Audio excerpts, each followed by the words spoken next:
नमस्कार बच्चों, बीए भाग तृतीय हिंदी की ऑनलाइन क्लासेज में आपका स्वागत है। मैं हूं doctor Sitaram Kumawat, associate professor Hindi विभाग, गवर्नमेंट कॉलेज कालाडेरा। बीए भाग तृतीय के सेकंड पेपर में जो निबंध आपके यहाँ चलते हैं, पाठ्यक्रम सम्मिलित हैं, उनके ऊपर आज हम विचार करते हैं। और आचार्य हजारी प्रसाद द्विवेदी जो जाने माने आलोचक और आचार्य हैं, उनके द्वारा लिखित जो निबंध है भारतीय साहित्य की प्राण शक्ति, उसके ऊपर हम आज विचार करते हैं, निबंध का विश्लेषण करते हैं, निबंध की समीक्षा करते हैं, उसका सार देखते हैं। निबंध के बारे में चर्चा करने से पहले आचार्य हजारी प्रसाद द्विवेदी के जो जीवनी है और उनकी रचनाएं हैं, उनका जो रचना कर्म है, उसके बारे में थोड़ा सा जान लेते हैं। इन्होंने एक आधारशिला रखी और जो पुरातन जो मान्यताएं थी, उन पुरातन मान्यताओं को खत्म किया और नवीन दृष्टिकोण, जो अन्वेषक का दृष्टिकोण है, उसको अपना करके स्पष्टवादिता के साथ में साहित्य की पुनर्व्याख्या की है। कबीर के बारे में इन्होंने लिखा, हिंदी साहित्य की जो भूमिका है वो इन्होंने लिखी, जो पहले आचार्य रामचंद्र शुक्ल के द्वारा जो परिपाटी चली हुई थी हिंदी साहित्य का इतिहास, क्योंकि उनका नींव का जो है ग्रंथ है, हिंदी साहित्य की नींव है वो, तो उसको क्योंकि बहुत समय हो गया था, तो उन्होंने जो है हिंदी साहित्य का जो है इतिहास भी लिखा, हिंदी साहित्य की भूमिका लिखी। इसके अलावा इन्होंने जो है आलोचना कर्म में साहित्य का मर्म जो है इन्होंने लिखा। कुटज, छोटे छोटे जो है निबंध लिखे, अशोक के फूल, बहुत अच्छी जो है ऐतिहासिक जो उपन्यास हैं, बाणभट्ट की आत्मकथा, अनामदास का पोथा, ऐसे कृतियां देख करके हिंदी साहित्य में अपना अमूल्य योगदान दिया है। हजारी प्रसाद द्विवेदी हिंदी के मौलिक निबंधकार, उत्कृष्ट समालोचक एवं सांस्कृतिक विचारधारा के प्रमुख उपन्यासकार थे। आचार्य हजारी प्रसाद द्विवेदी का जो जन्म है 19 अगस्त 1907 में बलिया जिले के दुबे का छपरा नामक ग्राम में हुआ। उनका परिवार ज्योतिष विद्या के लिए प्रसिद्ध था। उनके पिता पंडित अनमोल द्विवेदी संस्कृत के प्रकांड पंडित थे। आचार्य हजारी प्रसाद द्विवेदी जी की प्रारंभिक शिक्षा गांव के स्कूल में ही हुई है। वहीं से उन्होंने मिडिल की परीक्षा पास की। इसके पश्चात उन्होंने इंटर की परीक्षा और ज्योतिष विषय लेकर आचार्य की परीक्षा उत्तीर्ण की है। ये तो इनकी शिक्षा है। शिक्षा प्राप्ति के पश्चात द्विवेदी जी शांति निकेतन चले गए।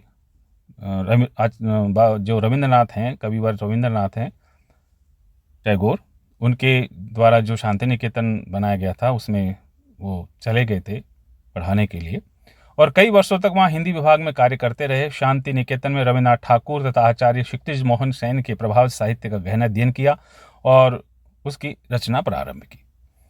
आचार्य हजारी प्रसाद द्विवेदी का जो व्यक्तित्व है बड़ा प्रभावशाली है। उनका स्वभाव बड़ा सरल और उदार था। आचार्य हजारी प्रसाद द्विवेदी हिंदी, अंग्रेजी, संस्कृत और बांग्ला, इन भाषाओं के अच्छे विद्वान थे, जानकार थे। भक्तिकालीन साहित्य का उन्हें अच्छा ज्ञान था। लखनऊ विश्वविद्यालय ने उन्हें डीलिट की उपाधि देकर उनका विशेष सम्मान किया था। हिंदी साहित्य के ऐतिहासिक रूपरेखा पर ऐतिहासिक अनुसंधानात्मक कई संग्रह इन्होंने लिखे हैं। द्विवेदी जी की जो प्रमुख रचनाएं हैं वो इस प्रकार है। आलोचना, जो साहित्य इतिहास है, साहित्य का इतिहास संबंधित जो लिखे हैं वो हैं। तो कबीर हैं, 1942 में प्रकाशन होता है इसका। सूरदास, सूर साहित्य है, ये पहले ही लिख चुके थे 1936 में। और हिंदी साहित्य की भूमिका, ये भी 1940 में लिखी गई। और आधुनिक हिंदी साहित्य में विचार, ये 1949 में लिखा गया। हिंदी साहित्य में जो नाथ संप्रदाय है, उस पर नाथ संप्रदाय के नाम से किताब लिखी 1950 में, और हिंदी साहित्य का आदिकाल 1952 में लिखा गया। साहित्य का मर्म 1949 में लिखा, और लालित्य मीमांसा 1962 में, साहित्य सहचर 1965 में, साहित्य की कालिदास की लालित्य योजना 1965 में लिखी गई, और मध्यकालीन बोध का जो स्वरूप है उस पर एक किताब लिखी 1970 में। तो इस प्रकार से इन्होंने जो है ये आलोचना ग्रंथ लिखे हैं। और निबंध संग्रह हैं इनके, अशोक के फूल 1948 में लिखा संग्रह है ये, कल्पलता 1951 में लिखा, विचार और वितर्क 1954 में लिखे हैं, विचार प्रवाह और ये जो 1959 में लिखा हुआ है, कुटज 1964 में लिखा हुआ है, आलोक पर्व 1972 में लिखा हुआ है। तो ये इनके जो 6 निबंध संग्रह हैं, अशोक के फूल, कल्पलता, विचार और वितर्क, विचार प्रवाह, कुटज और आलोक पर्व। उपन्यास लिखे इन्होंने 4 ही लिखे, लेकिन महत्वपूर्ण उपन्यास हैं। बाणभट्ट की आत्मकथा, चारूचंद्र लेख, अनामदास का पोथा और पुनर्नवा। ये 4 बड़े ही अच्छे ज्ञानवर्धक उपन्यास हैं जो इतिहास की कथा से मेल खाते हैं। इनका निबंध है भारतीय साहित्य की प्राण शक्ति, और इसमें जो इन्होंने अपने भारतीय साहित्य की जो प्राण शक्ति है, मूल चेतना है, मूल जो भाव है वो क्या है, किससे संबंधित है, क्या इसमें जो है भारतीय साहित्य में क्या समाहित है जिसके कारण से आज भी वह जीवंत है। तो इसके बारे में वो लिखते हैं। द्विवेदी जी के जो निबंधों के विषय भारतीय संस्कृति, इतिहास, ज्योतिष, साहित्य, विविध धर्मों और संप्रदायों का विवेचन है। निबंधों में क्या है, भारतीय संस्कृति की व्याख्या है, इतिहास है हमारा जो प्रसिद्ध रहा है, ज्योतिष है, साहित्य की जो विविध धर्म हैं और संप्रदाय हैं उनका विवेचन है। वर्गीकरण की दृष्टि से द्विवेदी जी के निबंध 2 भागों में विभाजित किए जा सकते हैं, विचारात्मक और आलोचनात्मक। विचारात्मक निबंधों में दार्शनिक तत्वों की प्रधानता रहती है, आलोचनात्मक निबंधों में साहित्य के विभिन्न अंगों का शास्त्रीय दृष्टि से विवेचन किया जाता है। यानी इनके 2 प्रकार के निबंध हैं, एक तो विचारात्मक। तो विचारात्मक में क्या होता है कि इसमें जो विचारात्मक निबंध हैं उसमें दार्शनिक जो तत्व हैं, ईश्वर, ब्रह्म, माया, जगत के जो प्रधान तत्व हैं, दार्शनिक तत्व हैं, उनके ऊपर जो है ये लिखा हुआ है, ये तत्व उसमें समाहित होते हैं विचारात्मक निबंध में। आलोचनात्मक में जो साहित्य के विभिन्न अंग हैं, जो भारतीय काव्य दृष्टि है, भारतीय काव्य दृष्टि है जो है उसके ऊपर उसका विवेचन किया गया है, और साहित्यकारों की कृतियों पर आलोचनात्मक दृष्टि से विचार हुआ है। द्विवेदी जी के इन निबंधों में विचारों की गहनता, निरीक्षण की नवीनता और विश्लेषण की सूक्ष्मता रहती है। पुनर्जन्म का जो विश्वास और कर्मफल का जो सिद्धांत ही भारतीय साहित्य की प्राण शक्ति है, ये इसका मूल भाव है। डॉक्टर हजारी प्रसाद द्विवेदी ऐसा कहते हैं। यानी पुनर्जन्म पर विश्वास, हमारी जो भारतीय संस्कृति है उसमें ये माना जाता है कि इस जन्म के बाद हमको दोबारा जन्म मिलेगा। इस चक्कर में जो है हम अगले जीवन को सुधारने के लिए इस जीवन में अच्छे कर्म करने की सोचते हैं, योजना बनाते हैं। तो ये जो विचार है और कर्म फल का सिद्धांत, जैसा कर्म करोगे वैसा फल पाओगे, इससे जो है एक मर्यादा आती है, शालीनता आती है, नैतिकता आती है, जिससे कि अच्छे कर्म करने की जो हमें प्रेरणा मिलती है, और अच्छे कर्म करने से जो है मानव का कल्याण होता है। तो ये जो 2 सिद्धांत हैं, यही सिद्धांत जो है हमारे भारतीय जो साहित्य है उसकी प्राण शक्ति है, उसकी मूल चेतना है, उसका मूल भाव है।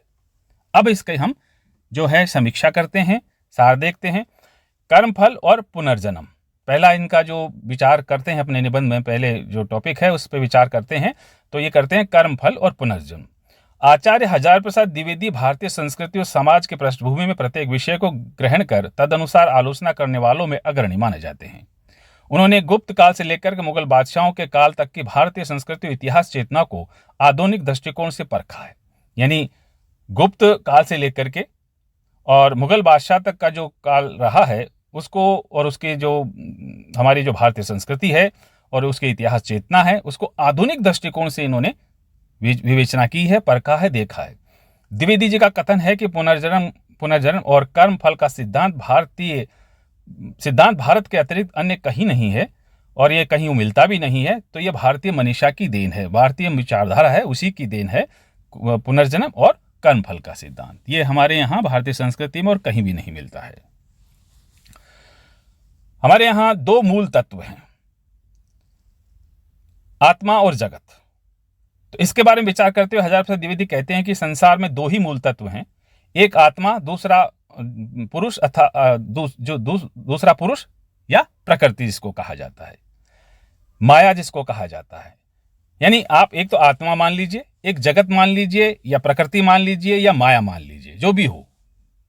एक तो स्वयं आत्मा हमारे जो है शरीर में निवास करती है, जो अदृश्य है।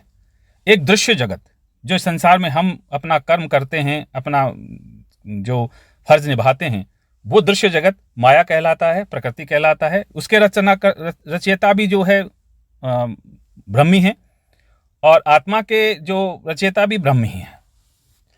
इनमें पहला तत्व आत्मा शाश्वत है, जो हमेशा बना रहता है, कभी समाप्त नहीं होता। दूसरा तत्व प्रकृति या माया है। ये माया ईश्वर के अधीन रहती है और तथा चराचर जगत को अपने मायाजाल में बांधकर विविध कार्यों में लगाती है।